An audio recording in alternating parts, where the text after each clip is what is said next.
훈련소에 가서 훈련 마지막 코스가 화생방 교육이 있습니다.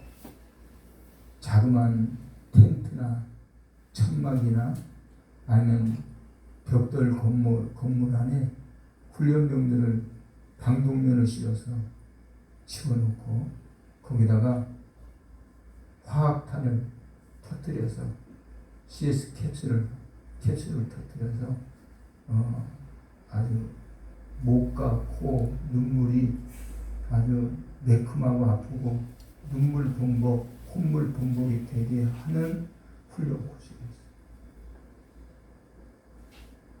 근데 왜 그 곳에 들어가면 꼭 어머니 은혜를 부르게 하고 고향 생각을 부르게 하고 그런 일을 하니까 더 울다가 참지 못해서 어떤 병사는 쓰러지기도 하고 어떤 병사는 뛰쳐나가기도 하고 그런 코스가 있는데 방독면을 마스크를 쓰시고 예배하는 모습을 보니까 그 생각이 들었습니다.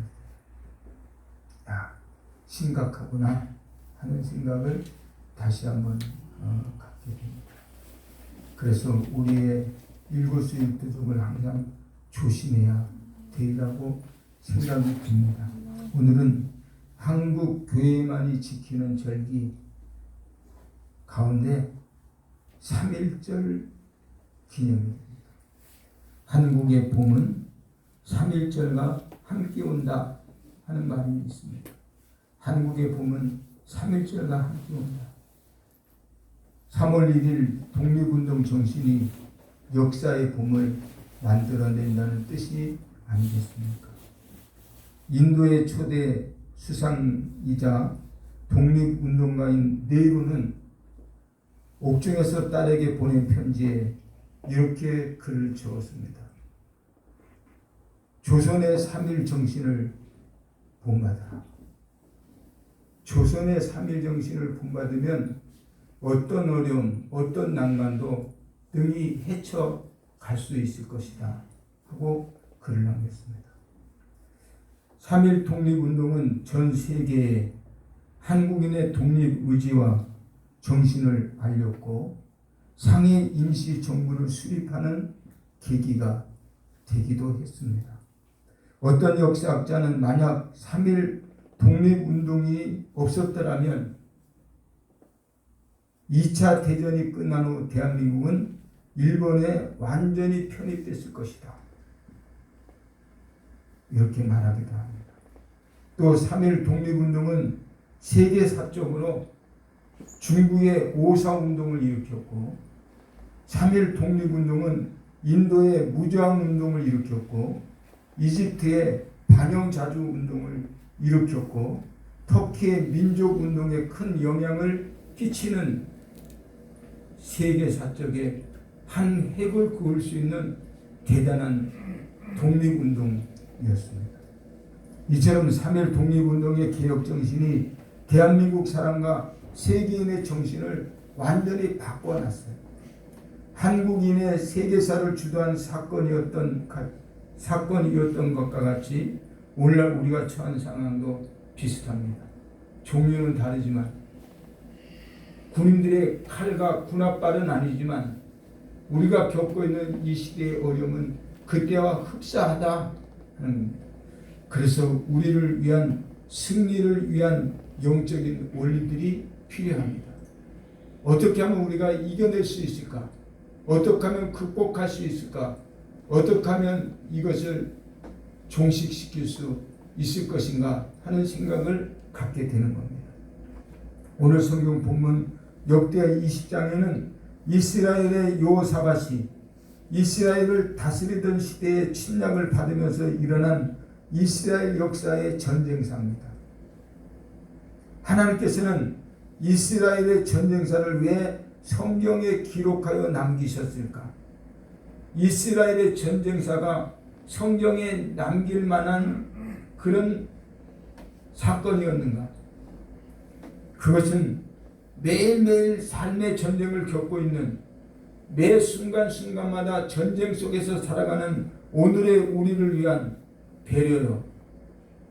하나님이 우리에게 제시하시는 승리를 위한 필사적인 또 필연적인 반드시 필요한 영적인 원리이기 때문에 하나님은 성경을 통해서 이스라엘의 전쟁사의 한 대목을 남겨놓으셨습니다. 사실 우리는 매일매일 여러 종류의 전쟁을 치르고 있습니다. 그것은 개인적인 질 높은 삶을 영위하고자 하는 전쟁입니다. 다른 면에서 보면 건강을 위협하는 바이러스, 역병과의 전쟁과 흑암의 영들과 싸우는 영적 전쟁에 이르기까지 다양한 종류의 전쟁에서 승리하게 하는 필수적인 영적 원리를 보여주시기 위해서 역대하 20장에서 이스라엘의 전쟁사를 남겨주고 있습니다.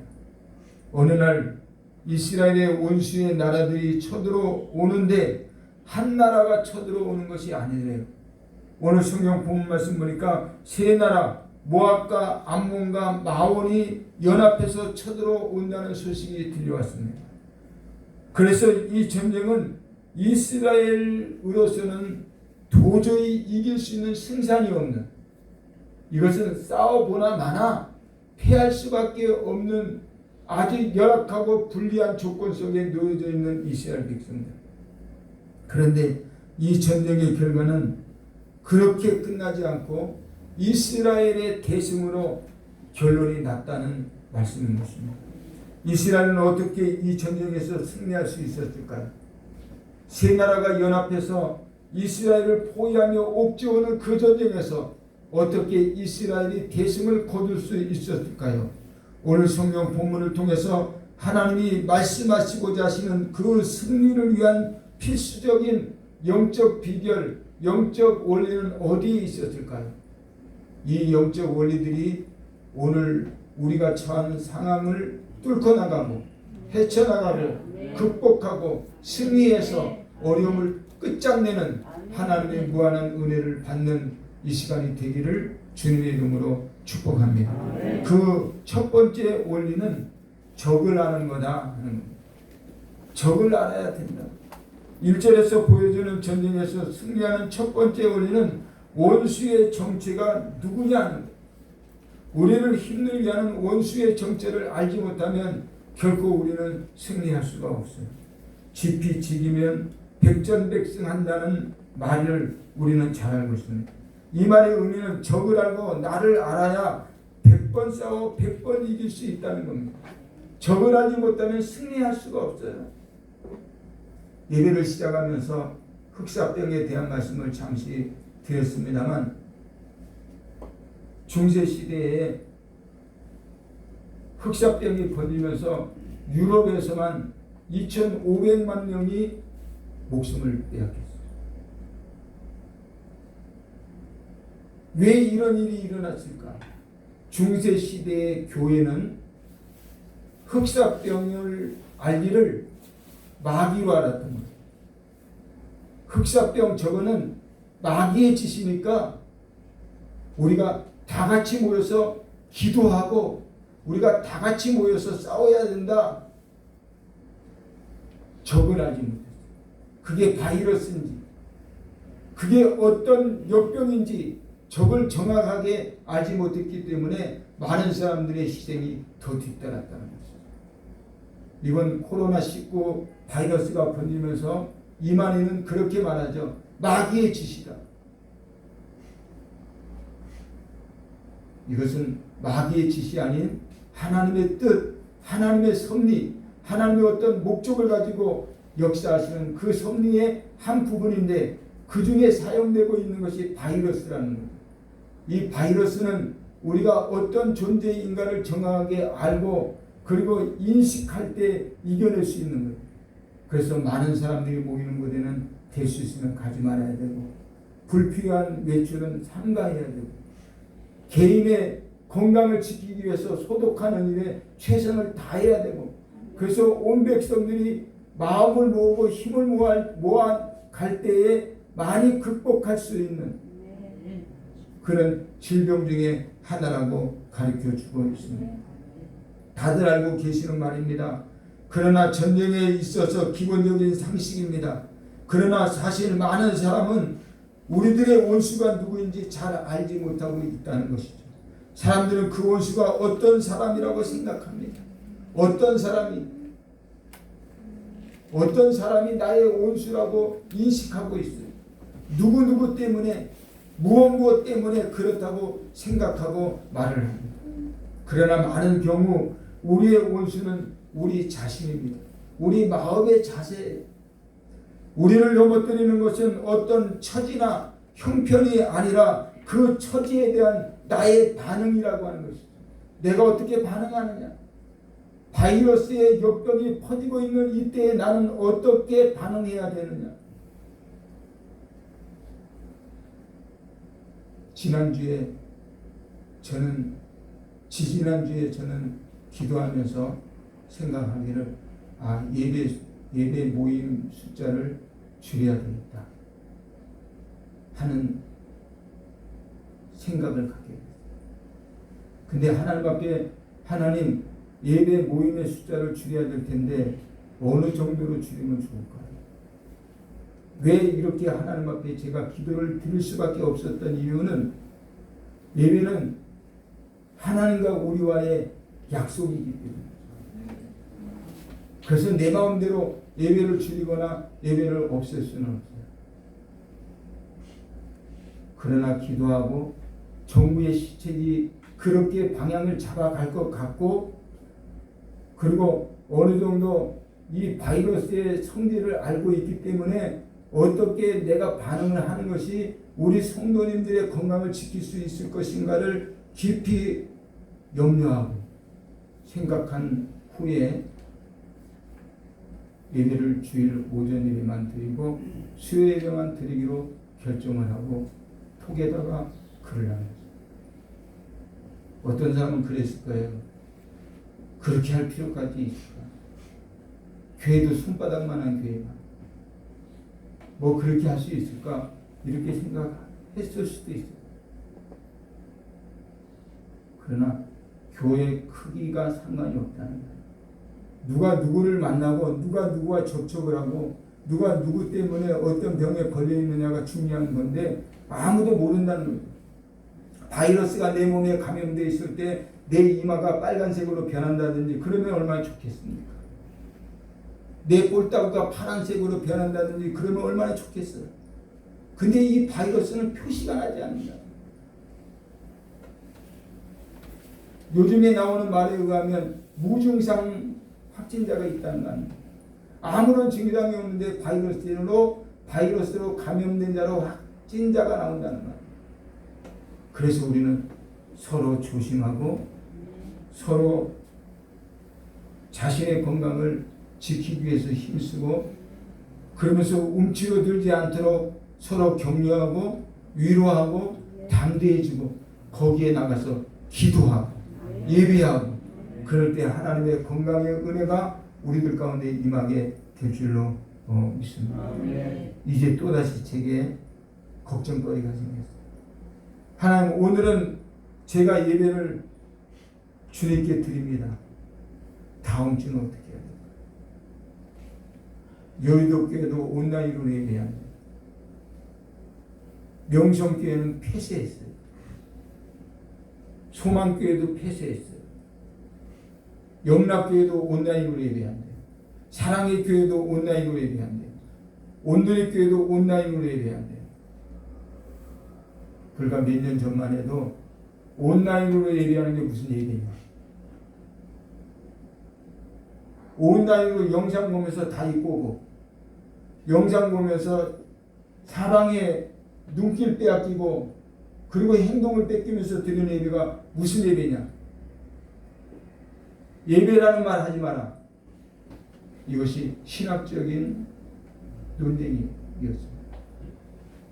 근데 이제는 상황이라 온라인으로 예배를 하게 되는 시대가 되어져 버린 거야. 하나님, 이제 어떻게 해야 될까요? 저는 이 시간에 분명하게 말씀드리는 것은 이 시기에 지금 예배당에 나오지 못하신 분이 몇 분 계시잖아요.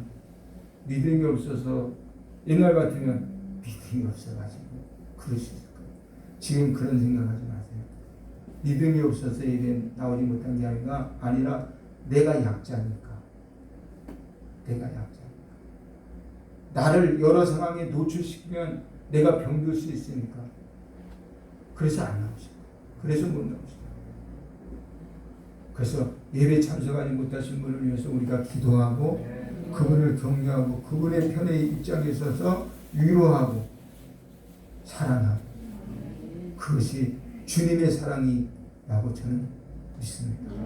여기 예배하는 우리들 중에도 컨디션이 좋지 않고 혹시 작은 열이 나거나 아니면 그런 어려움이 있으면 다른 사람들을 위해서 또는 나를 위해서 스스로 나를 격려하거나 아니면 집에 가정에서 예배하는 것이 현명한 것이죠.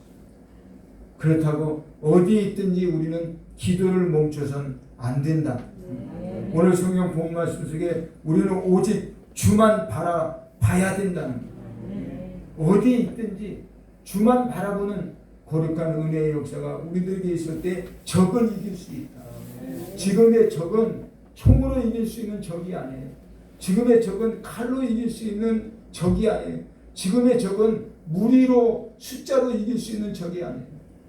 스스로 조심하고 그러면서도 하나님 앞에 깨어 기도하고 하나님께 도움을 청하고 하나님 앞에서 자기 자신을 다시 한번 성찰하고 그러면서 우리의 영성을 회복시켜가는 은혜가 있을 때만이 이길 수 있는 적이기 때문에 적을 알아야 된다.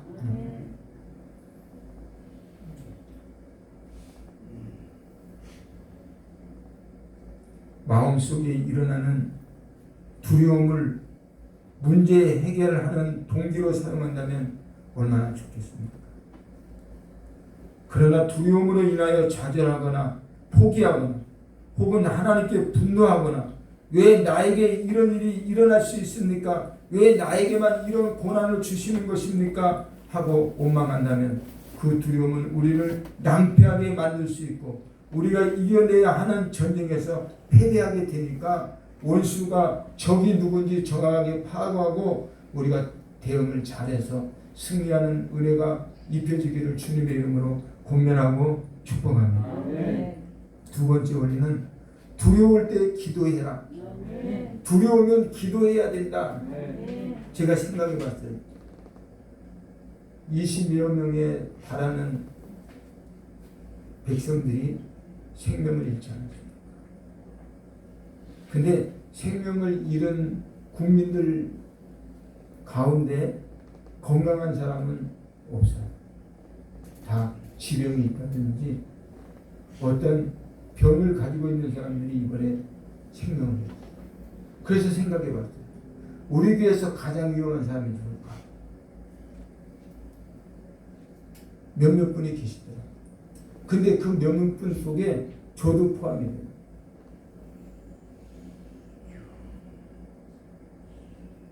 야, 나도 조심해야 되는 거구나. 그래서 저희 집에 있는 열 체온기를 가지고 항상 체크합니다. 근데 그제 저녁에는 제 열이 37도를 올라요. 그래서 인터넷에 찾아봤어요. 정상적인 체온. 그랬더니 37.6도까지는 정상이에요. 더군다나 60세 이상 된 사람들은 다른 젊은이들보다 온도가 조금 높아요. 나이 대마다 이제 틀리더라고요. 아, 정상이구나. 이렇게 아주 예민해져 있는 이때에 나는 뭘 해야 되느냐 하는 거예요. 이렇게 예민해질 수밖에 없는 상황 속에서 내가 할 수 있는 것이 뭐냐? 기도라고 합니다. 기도하면서 하나님께 감사하니까, 기도하면서 하나님 앞에서 기뻐하니까 두려움이 사라지고 염려와 걱정과 근심이 물러가는 모습을 느낄 수 있어요. 여호사밧도 절망할 수밖에 없는 문제를 만났을 때 두려웠어요. 3개국이 연합해서 이스라엘을 쳐들어온다는 그 소식에 깜짝 놀랐어요. 그러나 그는 이런 상황에서 어떻게 했습니까? 그것이 중요해요. 여호사밧은 이 두려움의 상황 속에서 어떻게 행동을 취했느냐? 여호사밧은 어떤 행동을 취했느냐? 그가 취한 태도는 모든 백성들에게 기도를 하는데 금식까지 선포했다. 지금 교회에서는 금식해야 된다고 지금 글이 올라오기 시작합니다. 지금은 금식해야 됩니다. 지금은 기도해야 됩니다. 모든 성도들이요, 기도합시다. 금식합시다. 그리고 그들이 막 쏟아져 올라오기 시작하고 있습니다. 오늘 성경 보면 3절 4절 말씀 보면 3, 4절 말씀에 이렇게 기록하고 있습니다. 여호사밧이 두려워하여, 여호사밧이 두려워하여. 당신이 일반 백성이 아니잖아요. 나라의 백성들의 생명을 지켜줘야 되고 그들의 재산을 보호해줘야 되는 리더잖아요. 근데 전쟁이 일어난다고 하니까 얼마나 두려웠겠어요. 두려웠대요. 근데 여호사밧이 이 두려울 때 취한 행동을 보니까 여호와께로 낯을 향하여 간구하고 온 유다 백성이 금식하라 공포하며 유다 사람이 여호와께 도심을 구하려 하여 유다 모든 성읍에서 모여와서 여호와께 간구하라. 도와주세요. 먼저 자신이 하나님 앞에 무릎 꿇고 기도하고 백성들에게 기도할 것을 청하고 금식을 선포하니까 하나님께서 그들에게 은혜를 베풀어 주셨다라고 말씀하고 있는 것이에요. 사람들은 문제를 해결하기 위해서 수단과 방법을 찾습니다. 문제가 생기면 그 문제를 피하기 위해서, 그 문제를 극복하기 위해서 사람을 쫓아다니고 환경을 만들려고 애를 씁니다. 그리고 물질을 동원하고 권력을 동원하고 사람들을 동원합니다. 그러다 안 되면 최후의 방법으로 나와 하나님 앞에 기도를 하죠. 물질을 동원해 봤는데, 권력을 동원해 봤는데, 사람들의 힘을 모아 봤는데 그래도 문제가 해결되지 않으니까 이제 할 수 있는 방법은 남아있는 것 딱 하나, 하나님께 기도하자 해서 마지막 방법으로 하나님을 찾아옵니다. 그러나 여기서 우리가 배워야 하는 것은 최후의 방법이 기도가 돼선 안 된다는 거예요. 기도가 최후의 방법이 아니라 우선의 방법이어야 됩니다. 문제가 있고 어려울 때는 먼저 하나님 앞에 기도해야 된다. 기도는 마지막 무기가 아니라 첫 번째 무기가 되어야 된다는 것입니다. 오늘 성경 본문에서 여호사밧 왕도 하나님께 제일 먼저 기도했어요. 역대하 20장 6절 이하 11절에서 여호사밧의 기도를 요약해 보면 하나님, 예전에 나를 도우신 것을 내가 알고 있습니다.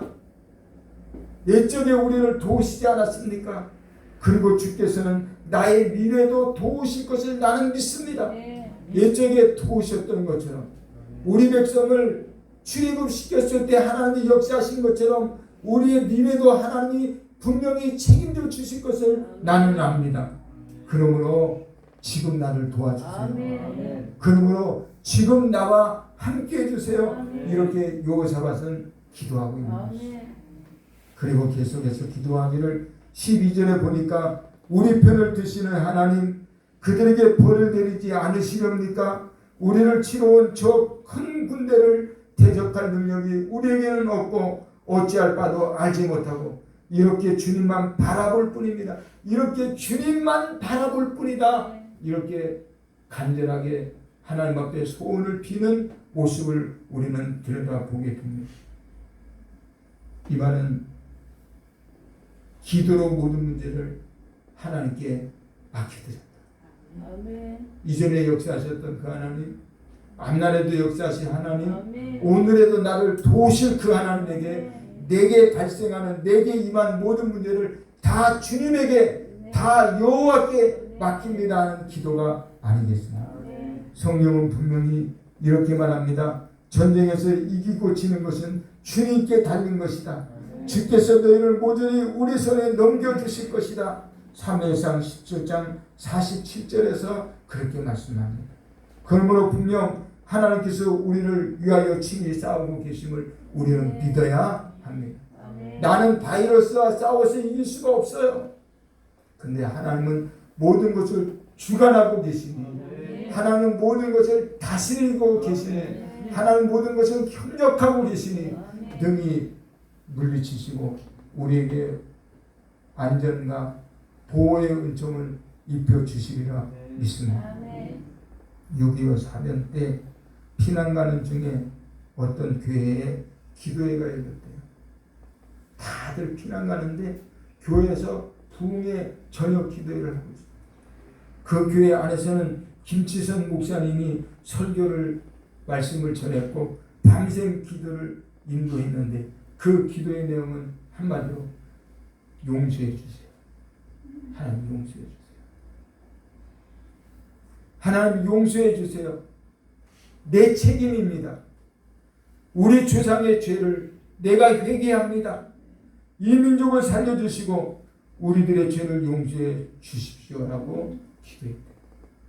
그 누구도 피난 왔으니까 먹을 것 주세요. 지금 백성들이 굶주리고 있으니까 먹을 것 좀 해결해 주세요. 헐벗고 있으니까 입을 것 좀 주세요. 그렇게 기도하지 않았대요. 내 탓입니다. 나를 용서해 주세요.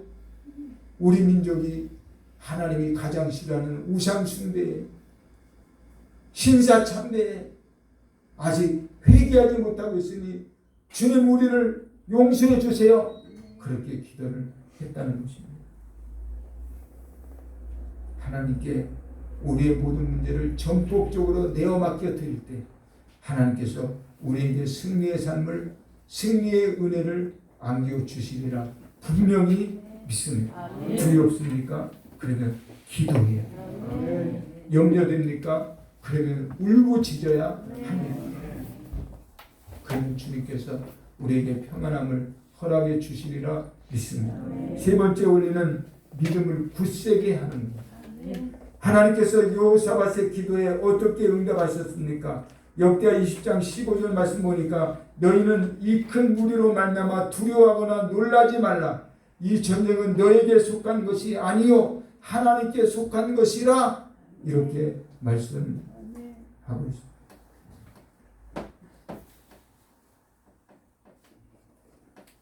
오늘 성경 본문에서 이 전쟁은 너에게 속한 것이 아니요 하나님께 속한 것입니다. 사랑하는 여러분, 하나님께서 지금 우리에게 무엇이라고 말씀하시고 계십니까? 전쟁은 너에게 속한 것이 아니니 염려하지 말아라. 전쟁은 하나님께 속한 거다. 우리는 지금 눈에 보이지 않는 전쟁을 치르고 있지 않습니까?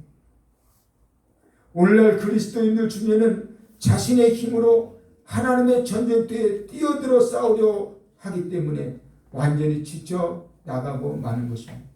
우리가 하나님의 전쟁을 우리의 힘으로 감당하려고 할 때 우리는 패할 수밖에 없습니다. 여러분, 우리가 하나님을 돕는 것이 아닙니다. 우리가 하나님을 받들어 세우는 것도 아닙니다. 하나님 우리를 붙들어 주시는 것이고 하나님 우리를 세워주시는 것입니다. 내가 하는 것이 아니라 하나님이 하시는 것입니다. 하나님 우리 손 안에 있는 것이 아니라 우리가 하나님의 손 안에 있는 것입니다. 그러면 우리가 하나님의 손에 붙잡혀야 하는 거죠. 내가 하나님의 손에 붙잡혀 있다고 하는 믿음, 하나님의 손이 나를 다스려 가시고 계신다는 그런 믿음이 굳셀 때 우리는 승리할 수 있습니다. 역대하 20장 15절 그리고 17절 하나님은 두 번이나 이어서 여호사밧에게 두려워하지 말라고 교훈하시고 있습니다. 여러분, 우리가 지금 싸우고 있는 우한폐렴 코로나19 바이러스와의 전쟁은 승산을 장담할 수 없는 전쟁입니다. 내가 이길 수 있다고 그 누구도 장담할 수 없어요.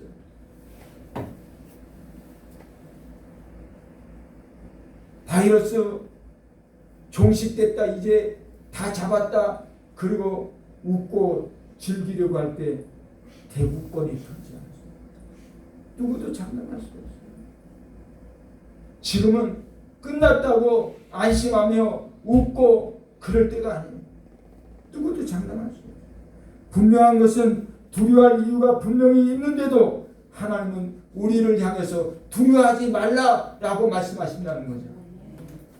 나는 두려워할 수밖에 없는데 나는 염려, 걱정, 근심할 수밖에 없는데 하나님은 우리를 향해서 두려워하지 말라 이렇게 말씀하고 계신다는 거예요. 왜 그렇습니까? 하나님께서 이 전쟁을 대신 싸워 주시겠다는 것 아니겠어요? 내가 대신 싸울 테니까 너 두려워하지 마. 내가 대신할게. 내가 직접 뛰어들게. 내가 해결할게. 하나님이 말씀하시는 것 아니겠습니까? 여러분, 하나님이 전쟁에서 패한 거 보셨습니까? 하나님이 하나님의 사람들과 함께 하실 때 하나님의 사람들이 어떤 싸움에서든지 패한 적 있습니까? 하나님이 하나님의 사람들을 다스리고 계실 때는 하나님의 사람들은 피하지 않아요. 근데 그 하나님의 사람들이라 할지라도 그 하나님의 사람들이 오만할 때, 그 하나님의 사람들이 하나님 앞에서 범죄할 때, 하나님의 뜻을 거스르는 패역한 삶을 살 때는 하나님은 하나님의 백성이지만 원수의 백성들을 들어서 그들을 책망하고 다스렸던 역사를 우리는 성경에서 보게 됩니다. 그렇게 역사하시고 일하시는 하나님께서 오늘 우리에게 말씀하시기를 두려워하지 마라 이렇게 말씀하고 계시는 거죠. 이 전쟁에는 너희가 싸울 것이 없나니 대열을 이루고 서서 너희와 함께한 여호와가 구원하는 것을 보라. 유다와 예루살렘아 너는 두려워하며 놀라지 말고 내일 그들을 맞서 나가라.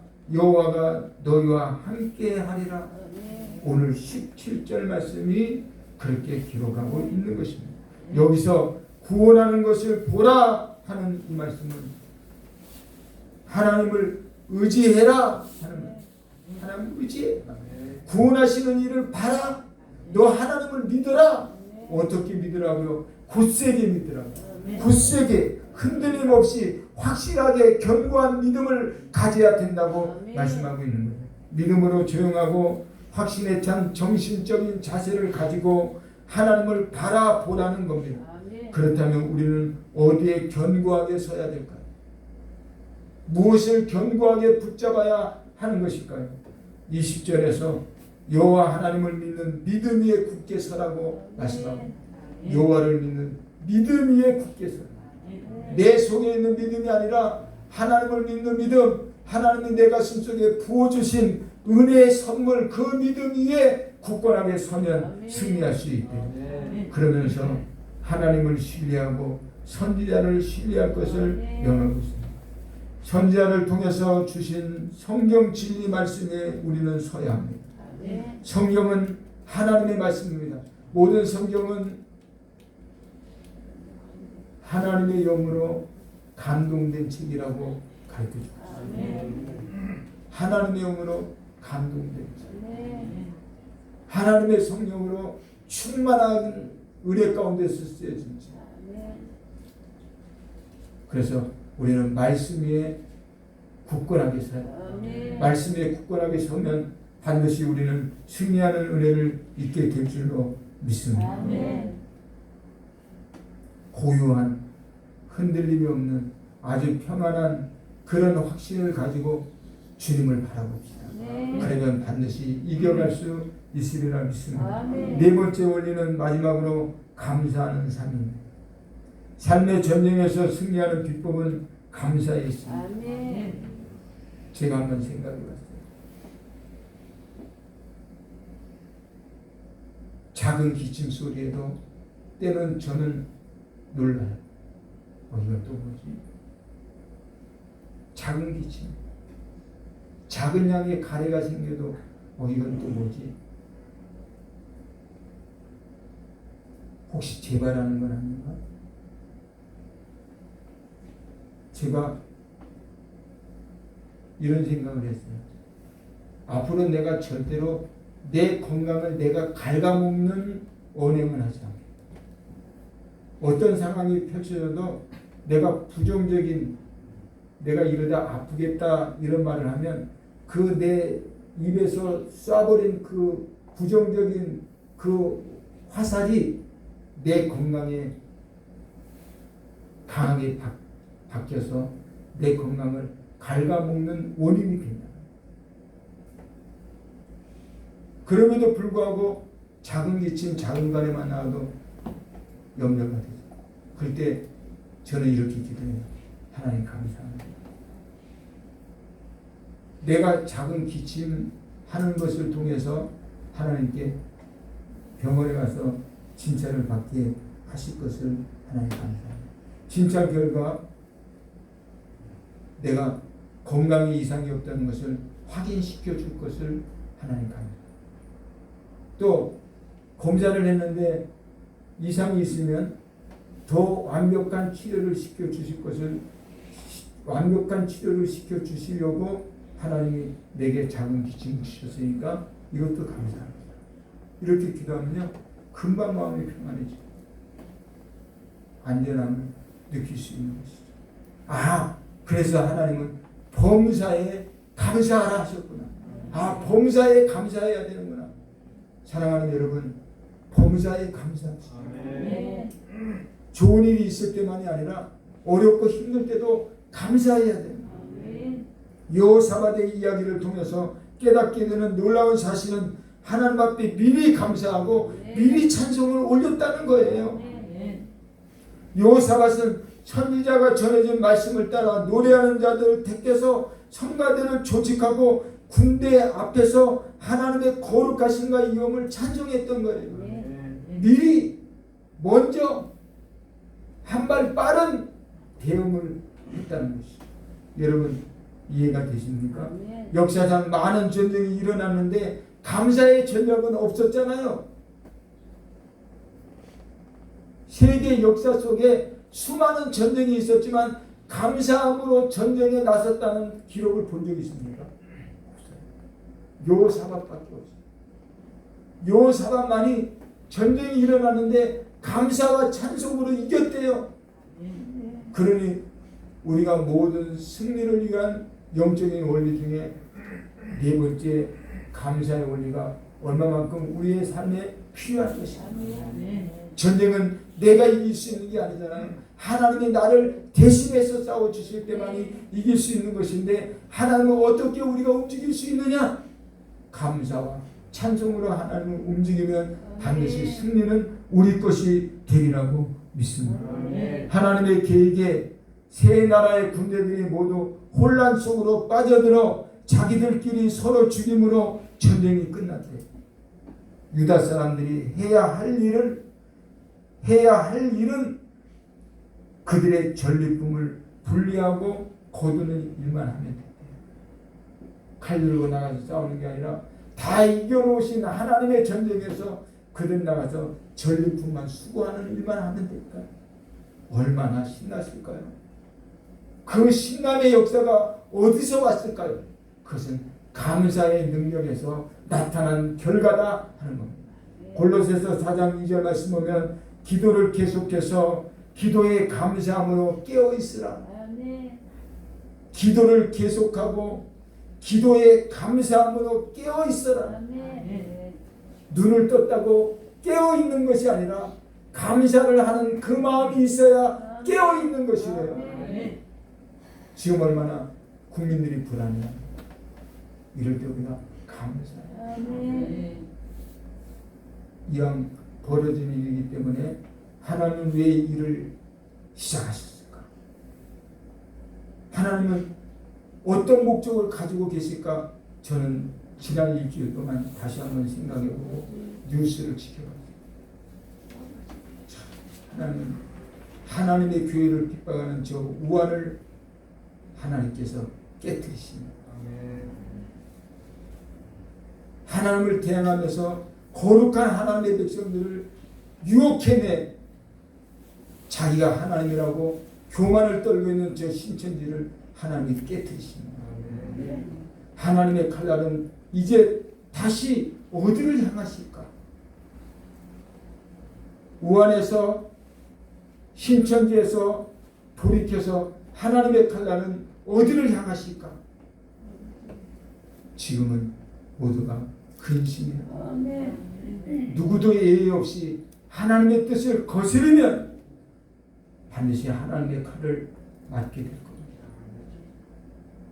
그러니 하나님을 섬겨하는 저와 여러분의 마음속에는 감사함으로 굳건한 믿음에 반드시 서서 하나님의 도움을 청하고 하나님의 그 돌보심 속에서 기도하고 적을 확실하게 바르게 인식하고 그래서 하나님의 은혜로 승리하는 하나님의 축복된 거룩한 백성들이 되시기를 주님의 이름으로 축복합니다. 오늘 골로새서 4장에서 기도를 계속하고 기도에 감사함으로 기도하는 거 중요하잖아요. 그래서 쉬지 말고 기도하라고 하셨잖아요. 이것이 그리스도 예수 안에서 너희를 향하신 하나님의 뜻이라고 했잖아요.